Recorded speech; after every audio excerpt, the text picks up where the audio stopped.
Okay, so this is going to be an overview of the new Adobe Camera Raw. So as always, we start out in the bridge and we're going to select the images that we want to work on. Now in Adobe Camera Raw, you can either open up individual images one at a time, or you can batch process. So what do I mean by that is if I double click on one image, it's going to open up in Adobe Camera Raw and I can go ahead and adjust it however I wish. But if I want to work with multiple images, I could select one, hold the command key, select another, and then literally drag them over to the Photoshop icon right there, drop them, they will open up that way. Or you could do File, Open in Camera Raw, or Command R, okay? So however you want to open them, I'm going to go ahead and select all, Command A or Control A, that selects them all. And I'm going to do Command R to open them all up in Adobe Camera Raw. Now once Adobe Camera Raw opens up, you will notice up on top it will say Camera Raw, and this version is 13.1 when this video was recorded, and then the next line below will show you that it is what camera this image was shot with. So if I click on this image, this image was shot with a Canon EOS 5D Mark III. This image was shot with an EOS 1DS Mark II, and so on and so on. This one is an EOS 1DS, and so on. Okay, so the new Adobe Camera Raw by default, I believe, lines them up all the way in a line, vertical line on the left, but you can change that. There are some preferences right here. You can click on that and choose horizontal lineup. So then they line up all on the bottom. It's totally up to you what how you want to view them. I'm going to go ahead and view them. Oops. And if you click on it once, then it'll just give you a full screen view. So I'm going to go ahead and hard hold it, meaning hold it for a couple of seconds. Then the drop down menu opens up and I'll switch to vertical and click on that once again. And it opens up my little film strip right there. Okay. So, in Adobe Camera Raw, we can do multiple changes. I will go ahead and go over some of the techniques and tools that we have. This image was shot with a Canon 5D Mark III, but these colors are completely out of gamut. Okay, this was some kind of outdoor concert, and there were colors in this image that are completely out of gamut. So let's see if we can recover some of these colors.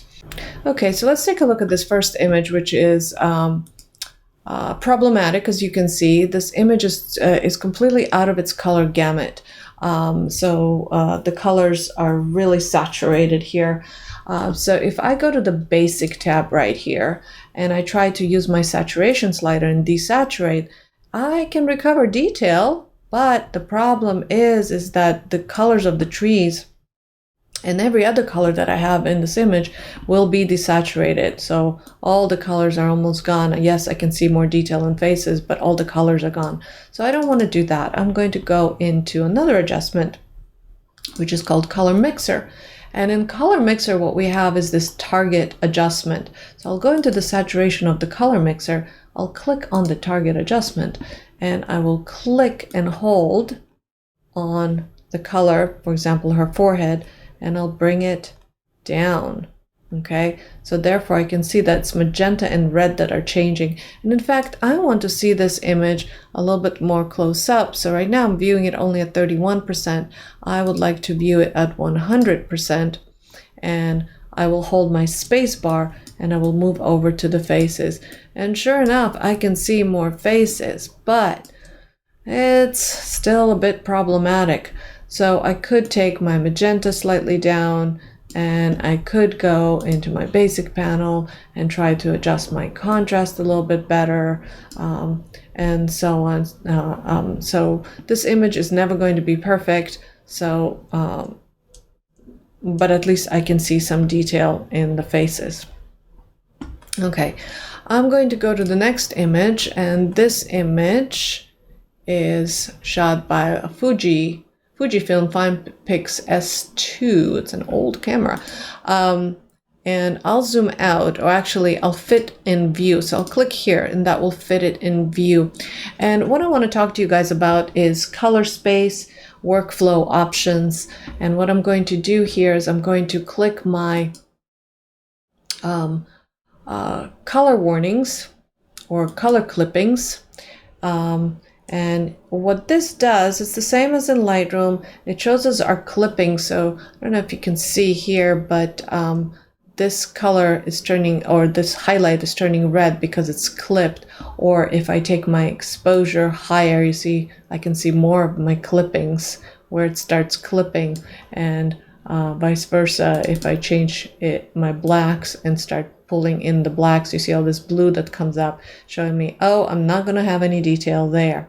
Okay, so these are our warnings for our clippings, but this will allow me to demonstrate the workflow options and color spaces. So down below over here, we can see that there's like almost like a link. It looks like a link. It's a line. If you click on it, it opens up your workflow options, camera raw preferences, basically. And let's see what we have here. So this particular image right now is an Adobe RGB in 8-bit, and that's actually the workflow that I would like you guys to use in this class. We're going to be in Adobe RGB 8-bit workflow. But look what happens if I change over to ProPhoto RGB. So let's take a look and see what happens in ProPhoto RGB. I'm going to go ahead and click here and choose ProPhoto RGB. I don't know if you saw it, but we got a little bit less clipping on these highlights. So Adobe RGB, ProPhoto RGB. So ProPhoto RGB is used for fine art printing, and we are not going to be working ProPhoto RGB for the most part. We're going to be working in Adobe RGB. I'm going to also change it to 16-bit, and let's see if that changes anything. I don't think it will, because monitors are not 16-bit. Monitors are actually 14-bit. Actually, yeah, monitors are 14-bit, or some of them are 10-bit. So that's not going to change a whole lot, but it is changing my clipping a little bit. Let's take a look and see what happens when we switch back to 8, and when I switch to sRGB. When I switch to sRGB, look at all this color that's going to be clipped. Now, sRGB is still a very useful color space for the web and for social media and things like that. But for printing and for our editing purposes, we're going to use Adobe RGB, so there's a lot less clipping. And so sRGB we can always convert into once we're done editing in Photoshop. But we're going to start out with Adobe RGB. It's a larger color space that we have. ProPhoto is the largest, but ProPhoto is used for fine art printing, since we cannot see this ProPhoto color space on a monitor. iMacs actually are in sRGB in 8-bit. The higher end monitors like EZO or BenQ can actually work in Adobe RGB, 99% Adobe RGB, and in, I believe it's in 14-bit. Okay, so I'm going to go ahead and click OK, because this is going to be our workflow options. Let's take a look at this image right here. This image right here is shot with a 1DS. And I just want to show you how you can color balance this image here. If we take the eyedropper tool in our white balance, click on the eyedropper tool, and click on something that should have been gray, oops, like the background, I can click right there, and that just color balanced it to neutral because the background should have been gray. Now, of course, you can still warm it up a little bit if you wish, just a little bit, to your particular preference. Let's go to the next image and let's talk about chromatic aberration. And not only that, this image is also overexposed and the highlights are completely blown out over here. So it's immediately showing me that it's overexposed. I'm going to turn off the highlight warning for a minute here, because what I want to talk to you guys about is chromatic aberration. So I'm going to zoom into 100%. Oops, 100%.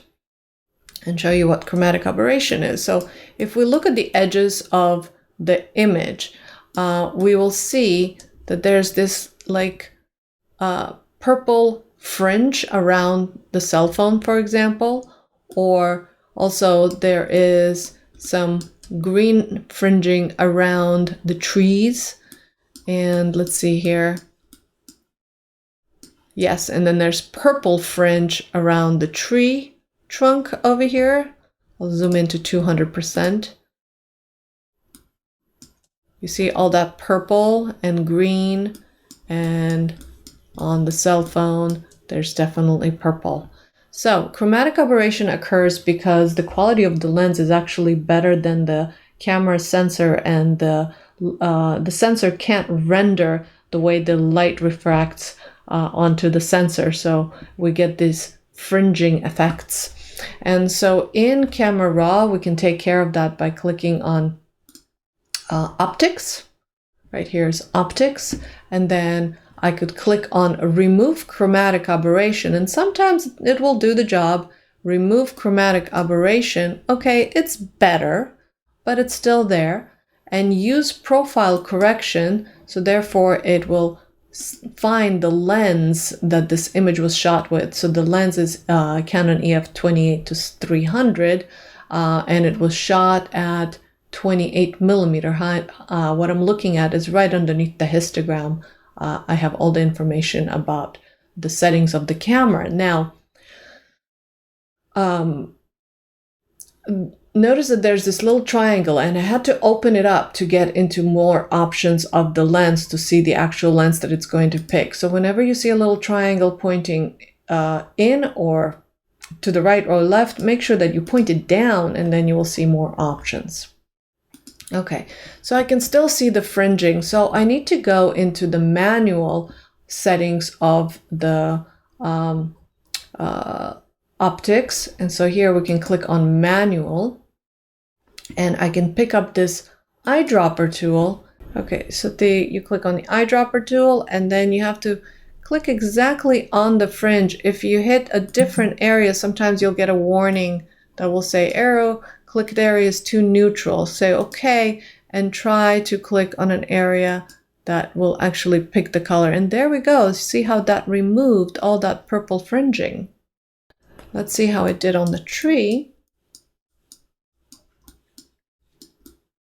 Yeah, look at that tree. The tree doesn't have that nasty green and purple line on it.